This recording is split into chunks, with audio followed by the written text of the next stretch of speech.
हाँ तो बच्चों तैयार हो जाओ जल्दी से पढ़ने के लिए। त्रिभुज, ये त्रिभुज आप 9th क्लास में पहले भी पढ़ चुके हो और 9th क्लास में आपने पढ़ा त्रिभुज की सर्वांग समता के बारे में कि सर्वांग सम त्रिभुज क्या होते हैं। और एक टॉपिक आपने पढ़ा है कि हम त्रिभुजों का क्षेत्रफल कैसे निकालते हैं, एरिया। ये आप 9th क्लास में पढ़ चुके हो, त्रिभुज की सर्वांग समता और त्रिभुज के क्षेत्रफल के बारे में। आज 10th क्लास में हम नया टॉपिक यानी तीसरा टॉपिक ये लेते हैं कि समरूप त्रिभुज क्या होते हैं। पढ़ाएंगे आपको हम समरूप त्रिभुज।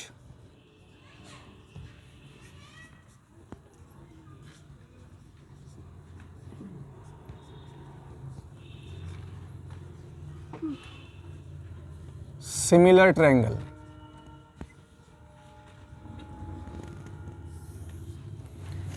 देखिए समरूप, समरूप का मतलब होता है समान रूप वाली आकृति। जैसे कि आपने बहुत सारी चीज़ें देखी हैं, ताजमहल देखा है, कुतुब मीनार देखी है, लाल किला देखा है और इन सभी की पिक्चर बाज़ार में खूब बिकती है। छोटी पिक्चर भी बिकती है, बड़ी पिक्चर भी बिकती है, उससे बड़ी पिक्चर भी बिकती है। अब जैसे कि ताजमहल है, ताजमहल की लंबाई चौड़ाई ऊंचाई देखो कितनी ज़्यादा होती है, लेकिन वही सेम टू सेम उसकी जो आकृति है वो आपको तस्वीर में देखने को मिल जाती है।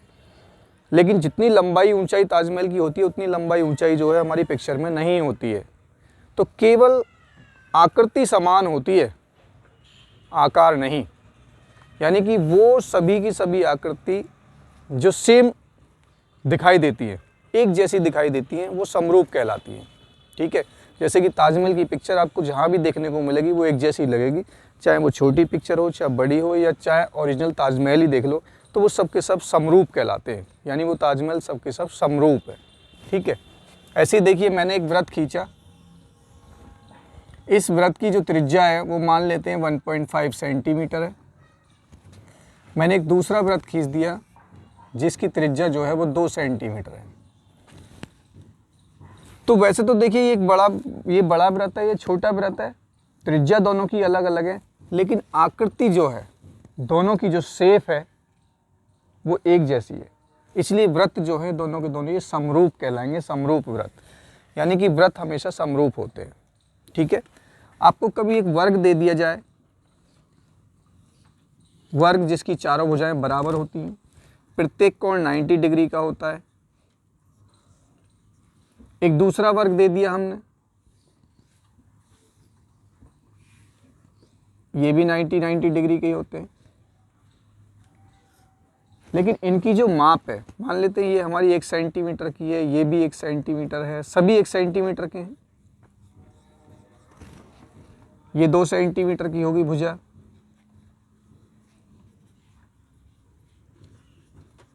यानी इनकी जो मेजरमेंट है वो अलग अलग है, लेकिन आकृति सेम है। इसलिए जो जितने भी वर्ग होते हैं वो सब के सब समरूप होते हैं। आपने कोई रेखा खींच दी मान लो इस तरीके से ए बी, एक दूसरी रेखा खींच दी पी क्यू, इन दोनों की लंबाई अलग अलग है लेकिन समरूप है ये भी। क्यों? कि ये भी एक रेखाखंड है, ये भी एक रेखाखंड है, तो ये भी समरूप हो गए हमारे। ठीक है, तो हम यहाँ पे समरूप की बात करेंगे। ये तो हमने वृत्त खींचा, वर्ग खींचा, एक रेखाखंड खींचा, लेकिन चैप्टर का जो नाम है वो है समरूप त्रिभुज। कि समरूप त्रिभुज जो होते हैं उनकी क्या पहचान होती है। तो उसके लिए देखो क्या है कि अगर मान लो आपके पास में एक त्रिभुज दिया हुआ ये रहा ABC,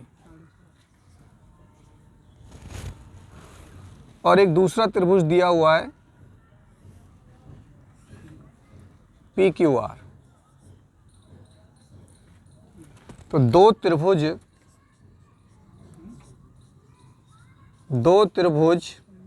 एक दूसरे के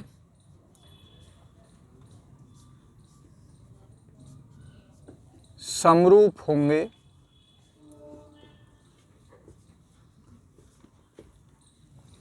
यदि,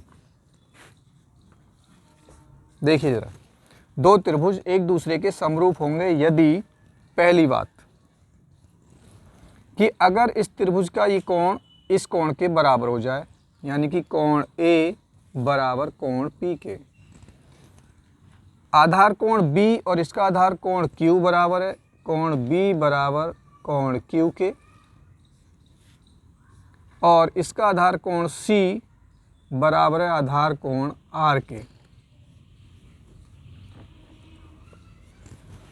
अगर इस त्रिभुज का कोण ए कोण पी के बराबर, कोण बी कोण क्यू के बराबर, कोण सी कोण आर के बराबर है, तो ये दोनों त्रिभुज एक दूसरे के समरूप होंगे। त्रिभुज ए बी सी समरूप होगा त्रिभुज पी क्यू आर के। एक कंडीशन तो ये होती है समरूप त्रिभुज करने के लिए कि ये एक दूसरे के समरूप हैं या नहीं है। दूसरा, यदि आप कोणों की बात ना लेकर के इस त्रिभुज की भुजा ए बी बटे इस त्रिभुज की भुजा पी क्यू बराबर आधार इसका बी सी बटे क्यू आर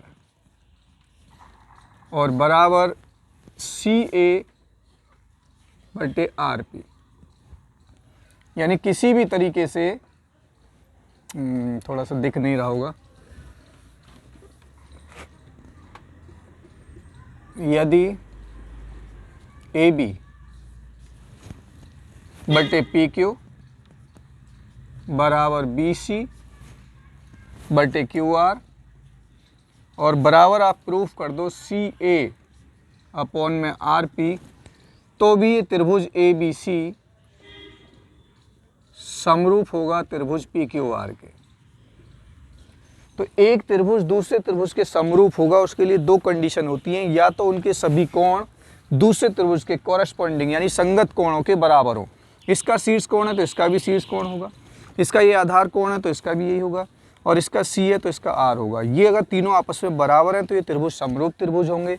और यदि कोणों की बात नहीं है तो आप इनकी संगत भुजाओं को समान अनुपात में बराबर कर लीजिए। देखिए, इसकी भुजा बटे इसकी भुजा, बटे का मतलब अनुपात, इसकी भुजा बी सी बटे क्यू आर, इसकी भुजा सी ए बटे आर पी। अगर ये तीनों समान अनुपात में है यानी कि तीनों का अनुपात बराबर है, तो भी ये दोनों के दोनों त्रिभुज जो हैं समरूप त्रिभुज होंगे। ठीक है, तो ये होती है समरूप त्रिभुज की कहानी कि एक त्रिभुज दूसरे के समरूप कब होता है। आप इसको नोट कर लीजिए जल्दी से जल्दी। देखिए, ये लिखा मैंने, ये आधारभूत समानुपातिक प्रमेय है, बेसिक प्रोपोर्शनलिटी थ्योरम बीपीटी, इसी को हम थेल्स थ्योरम भी बोलते हैं। मैथमेटिशियन थेल्स थे, उन्होंने इस प्रमेय को दिया था। किसी त्रिभुज की एक भुजा के समांतर खींची गई रेखा अन्य दो भुजाओं को जिन बिंदुओं पर प्रतिच्छेद करती है वे बिंदु दोनों भुजाओं को समान अनुपात में विभाजित करते हैं। बहुत इम्पोर्टेंट प्रमेय है बोर्ड परीक्षा के लिए। पिछले 10 साल तक के मॉडल पेपर उठा कर देख लो, कम से भी कम नहीं है तो 7 बार बोर्ड परीक्षा में ज़रूर आई हुई है। ये बहुत आती है 4 या 6 नंबर में। ठीक है, क्या कहा गया इसमें कि किसी त्रिभुज की एक भुजा के समांतर खींची गई रेखा, मैंने देखिए एक त्रिभुज बना दिया यहाँ पे,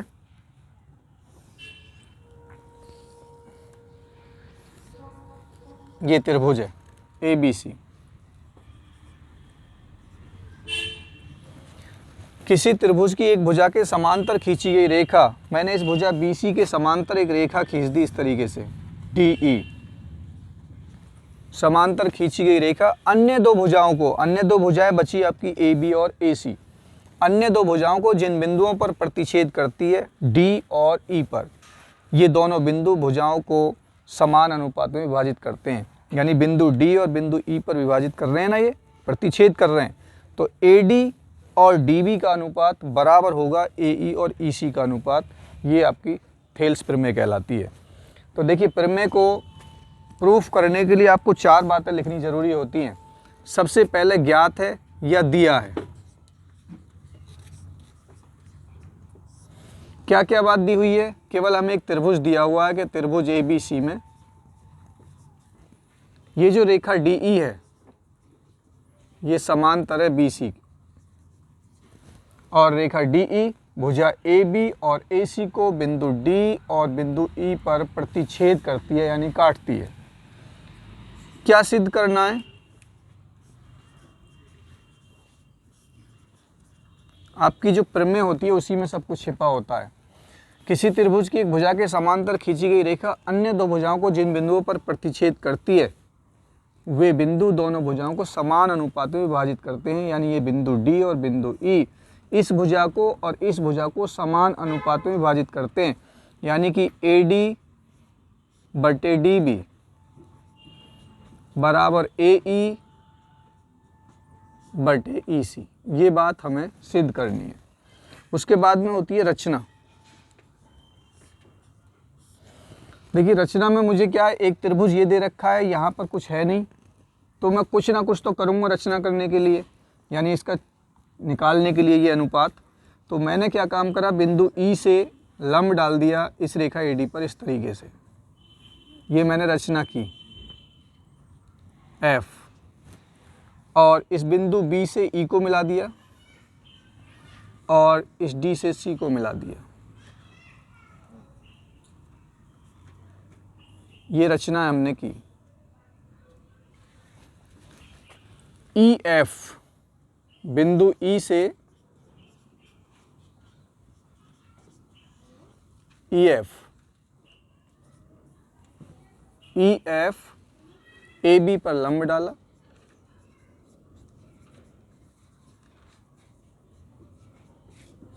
तथा बीई व डीसी को मिलाया।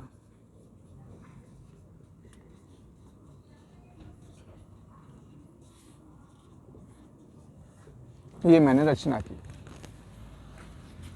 ये लंब डाला है, तो अब देखिए मैं क्या निकालना चाह रहा हूं यहां से, उपपत्ति।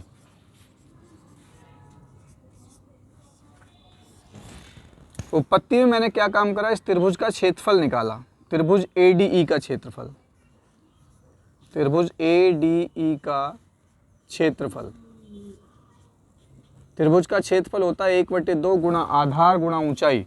तो आधार तो हो गया इसका एडी और ऊंचाई होती है शीर्ष से डाला गया लंब, यानी कि एडी गुणा ई एफ।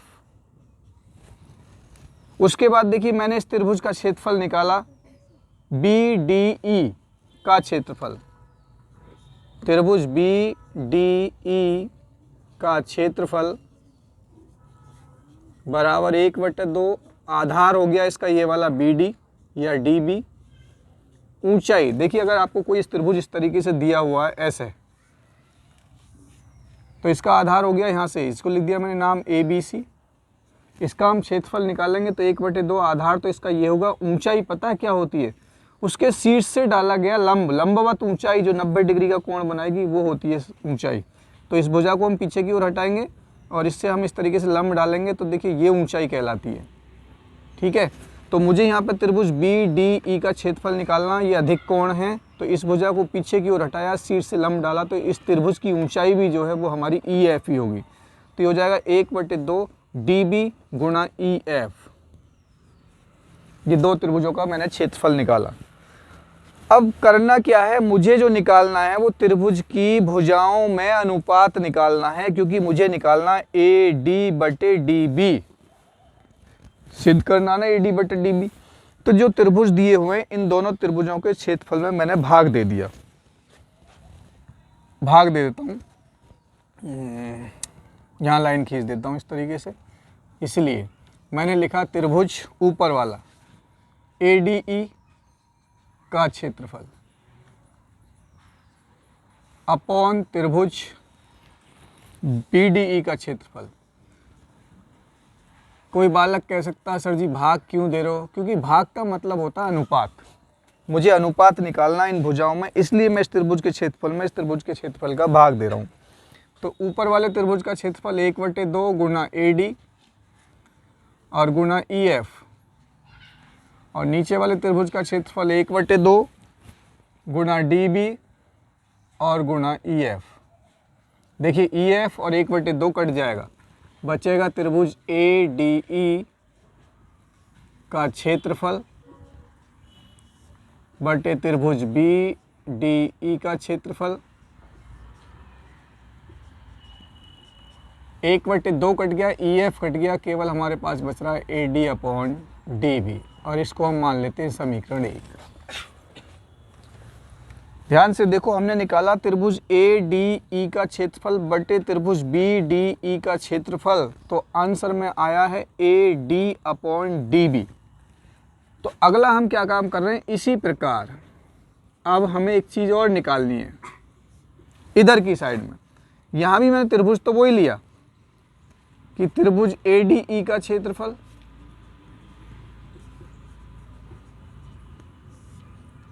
लेकिन नीचे वाला त्रिभुज बदल गया, यहां से ले रहा हूं मैं CDE का क्षेत्रफल।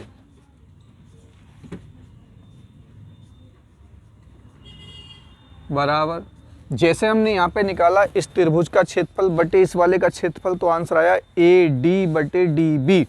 अब मैं इधर का हिस्सा छोड़ के इधर पहुंच गया, उसी त्रिभुज का क्षेत्रफल बटे इस त्रिभुज का क्षेत्रफल निकाल रहा हूं, तो आंसर आएगा AE/EC। तो इसको करके दिखाने की जरूरत नहीं है, इसी प्रकार लिखते हैं हमेशा AE/EC। इसको मान लिया नंबर 2। अब आपने 8th में 9th में एक प्रमेय पढ़ी होगी। वो प्रमेय क्या होती है कि अगर दो रेखाएं आपको दे रखी हैं, समांतर रेखाएं, इस तरीके से दो समांतर रेखाएं दे रखी हैं और उन दोनों समांतर रेखाओं में एक आधार यहाँ पर बना दिया है, ऊपर बना दो या नीचे, मैंने एक आधार बना दिया AB, और इस आधार पर दो त्रिभुज बना दिए मैंने। देखिए एक त्रिभुज तो ऐसे बनाया, ये बन गया ABC, और इसी आधार पर दूसरा त्रिभुज, यानी दोनों समांतर रेखाओं के बीच में, यहाँ नहीं बनाना कभी एक बिंदु यहाँ ले लो, नहीं, दोनों समांतर रेखाओं के बीच में अगर आपको दो त्रिभुज बने हुए हैं इस तरीके से, लेकिन दोनों का आधार एक ही है, यानी एक ही आधार पर बने हुए हैं, तो उन दोनों त्रिभुजों का क्षेत्रफल हमेशा समान होगा। इसमें जो है एरिया ट्रायंगल ABC, यानी कि त्रिभुज ABC का क्षेत्रफल जो वो बराबर होगा एरिया ट्रायंगल ABD। ये प्रमेय होती है बेटा कि अगर दो त्रिभुज, दो या दो से अधिक भी हों, यानी दो समांतर रेखाओं के बीच में एक ही आधार पर कितने भी त्रिभुज बन रहे हों, उन सब का क्षेत्रफल समान होता है। तो देखिए जरा यहाँ पे, ये रेखा BC DE के समांतर है, क्योंकि सवाल में बोला गया है कि एक रेखा के समांतर खींची गई रेखा, और इस DE को मैं आधार मान लूं, तो इस DE पर देखिए ये वाला त्रिभुज बन रहा है, यहाँ से एक रेखा चली बिंदु B पर जाकर मिली, यहाँ से एक रेखा चली बिंदु B पर जाकर मिली, यानी कि BDE त्रिभुज बन रहा है। तो यानी त्रिभुज BDE का क्षेत्रफल, त्रिभुज BDE का क्षेत्रफल बराबर होगा त्रिभुज, देखिए इसी आधार पर एक और त्रिभुज बन रहा है, ये रहा, तो त्रिभुज CDE का क्षेत्रफल, त्रिभुज CDE का क्षेत्रफल, ये दोनों बराबर होंगे। तो मैंने इस वाले समीकरण 2 में क्या काम करा, त्रिभुज ADE का क्षेत्रफल और अपोन में त्रिभुज CDE का क्षेत्रफल, और त्रिभुज CDE का क्षेत्रफल जो त्रिभुज BDE के बराबर है, तो यहाँ पे भी मैंने त्रिभुज BDE लिख दिया, BDE का क्षेत्रफल, और ये बराबर आपका इधर था AE/EC, इक्वेशन नंबर 3। अब आप देख सकते हो इक्वेशन 1 को चेक करो, त्रिभुज ADE का क्षेत्रफल अपोन त्रिभुज BDE का क्षेत्रफल। 3 में चेक करो, त्रिभुज ADE का क्षेत्रफल अपोन त्रिभुज BDE का क्षेत्रफल। दोनों लगभग समान है, लगभग समान नहीं, बिल्कुल समान है। जब इसका क्षेत्रफल पूरे का अनुपात बराबर है ये, और इसका अनुपात हमने सिद्ध करा इसके बराबर है, तो इसका मतलब जब इनकी लेफ्ट हैंड साइड बराबर है तो राइट हैंड साइड भी बराबर होंगी। तो यहाँ पर आप लिखोगे समीकरण 1 व 2 से AD/DB बराबर AE/EC। ये थेल्स प्रमेय होती है, यही सिद्ध करना था, हैंस प्रूव्ड। कुछ नहीं है इसमें, सिर्फ आपको ध्यान से ये आकृति दे दी गई है, यहाँ से हमने एक लंब डाल दिया और इन दोनों को मिला दिया, एक त्रिभुज ऊपर वाला और एक त्रिभुज हमने नीचे बना लिया, दोनों के क्षेत्रफल का अनुपात निकाला है, इन दोनों के क्षेत्रफल का अनुपात निकाला है, जो नीचे वाले त्रिभुज है इन दोनों के एरिया को बराबर करना है। और वो बराबर इस तरीके से होगा कि दो समांतर रेखाओं के बीच में एक ही आधार पर बने हुए दो त्रिभुजों का क्षेत्रफल समान होता है। इसलिए मैंने यहाँ पर जो है इन दोनों का बराबर रख दिया कि CD का क्षेत्रफल जो है वो BDE के बराबर होता है। और जैसे ये मान मैंने यहाँ पे रखा, ये इसके बराबर हो गया। जब ये बराबर है लेफ्ट हैंड साइड, तो इनकी राइट हैंड साइड भी बराबर होंगी और सिद्ध हो गया AD/DB बराबर होता है AE/EC। यही हमारी थेल्स प्रमेय है, वेरी मोस्ट इम्पोर्टेंट प्रमेय है। नोट कर लो, स्क्रीनशॉट ले लो।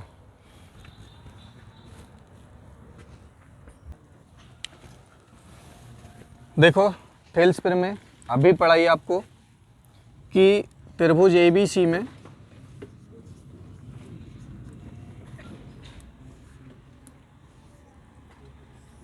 ये त्रिभुज ABC है,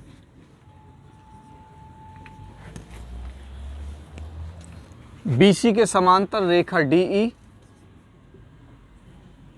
खींची गई है। तो थेल्स प्रमेय में क्या होता है कि यदि ये रेखा DE समांतर है BC के, तो AD/DB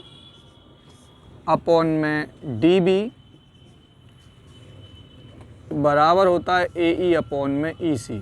ये हमारी थेल्स प्रमेय। अब इस थेल्स प्रमेय से क्या क्या परिणाम निकलते हैं देखिए जरा।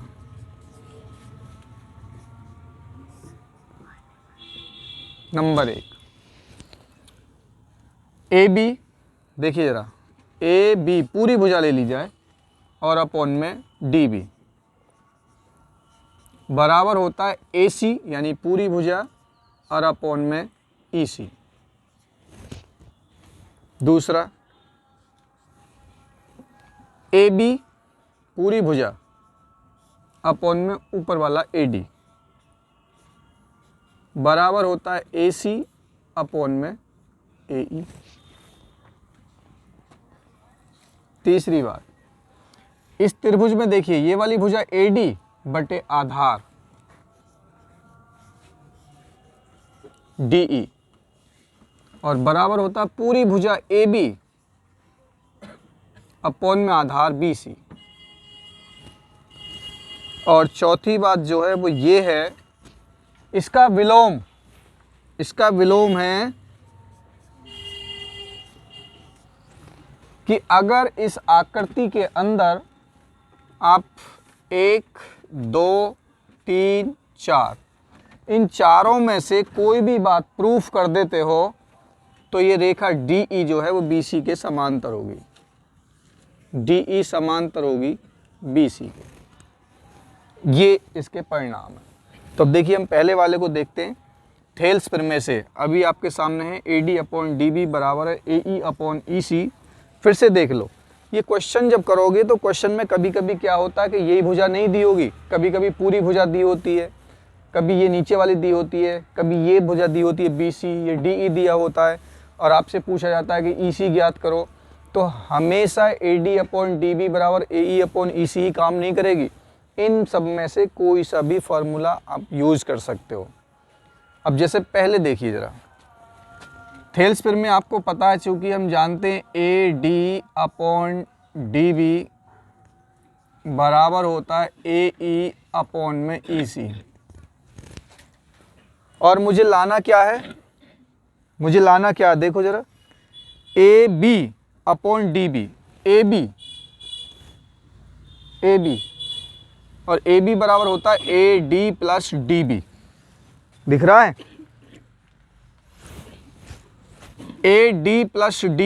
AD+DB लाने के लिए मुझे दोनों ओर 1 जोड़ना पड़ेगा, क्योंकि ये DB ऊपर पहुंचा ना प्लस में, AD+DB।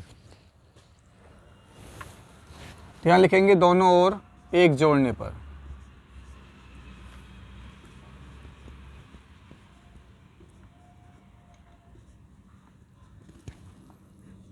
AD/DB +1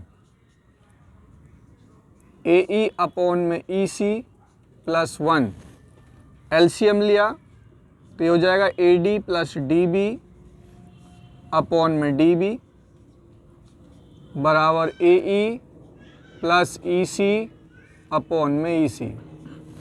अब देखिए इसमें, देखिए आकृति में AD+DB पूरा हो गया AB, AD+DB पूरा हो गया AB अपॉन डी बी बराबर ए ई प्लस ई सी, यहाँ पर ए ई प्लस ई सी पूरा हो गया ए सी अपॉन में ई सी। पहली बात देखिए आपकी प्रूफ हो गई, A B upon D B बराबर ए सी अपॉन ई सी। दूसरी देखते हैं, पहली थी, सेकंड यहाँ करते हैं। चूँकि थेल्स पर में अभी आपको पढ़ाई है ए डी अपॉन में डी बी बराबर ए ई अपॉन में ई सी। अब सेकंड में देखिए क्या है, A B upon A D और ए सी अपॉन ए ई। नीचे ए डी है, यहाँ पर ऊपर ए डी है, यहाँ पर ए ई नीचे है, यहाँ पर ए ई ऊपर है। अब मुझे तो ये प्रूफ करना ना, तो ये नीचे लाने, तो पहले तो इन दोनों ओर का व्युत्क्रम कर दो। दोनों ओर का व्युत्क्रम अगर हम कर देते हैं तो व्युत्क्रम करने पर क्या हो जाएगा, डी बी तो गया ऊपर और ए डी नीचे और ये ई सी ऊपर और ए ई नीचे। फिर से क्या काम करा हमने, वही काम दोनों ओर एक जोड़ने पर।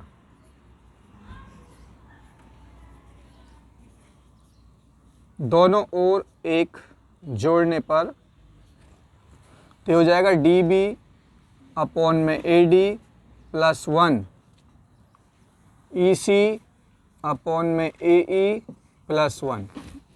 एलसीएम लिया, ए डी हो गया, ए डी को इधर ले गए तो हो जाएगा आपका A B plus A D upon A D,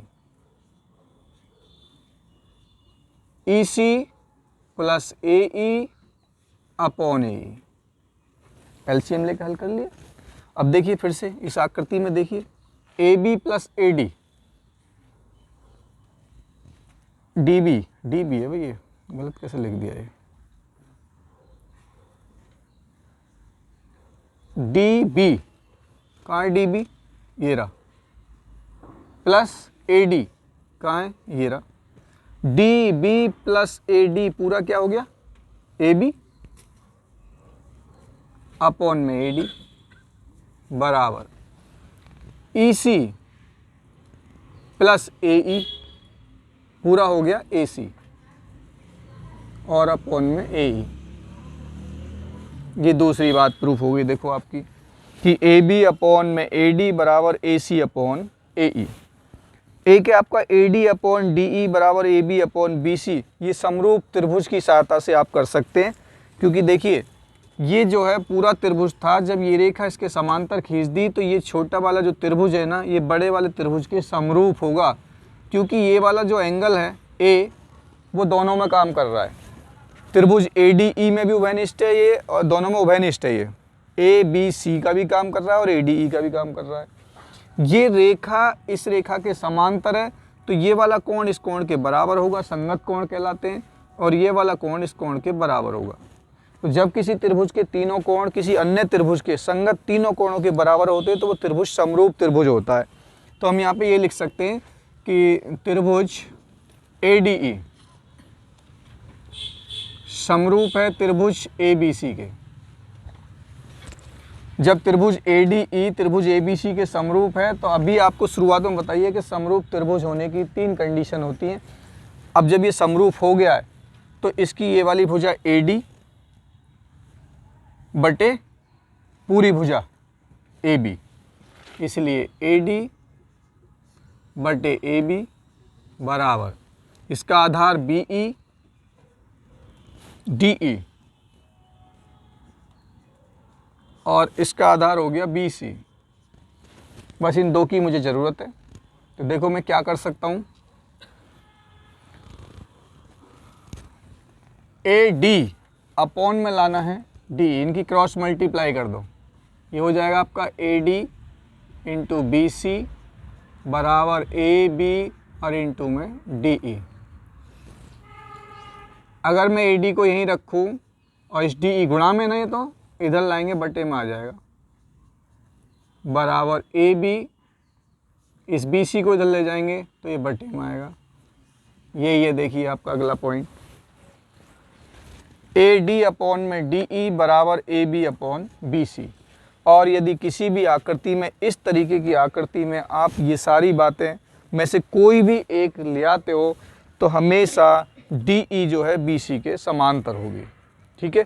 और जो थेल्स प्रमेय है ये वाली, इस थेल्स प्रमेय का विलोम भी होगा, उस विलोम में भी ये बात समझाई जाएगी कि ये रेखा इसके समांतर क्यों होती है अगर ना दी हो तो। कभी कभी ये कहा जाता है ना कि भाई ये अनुपात ये बराबर, ये अनुपात ये है, तो सिद्ध कीजिए कि ये रेखा DE जो है BC के समांतर होगी।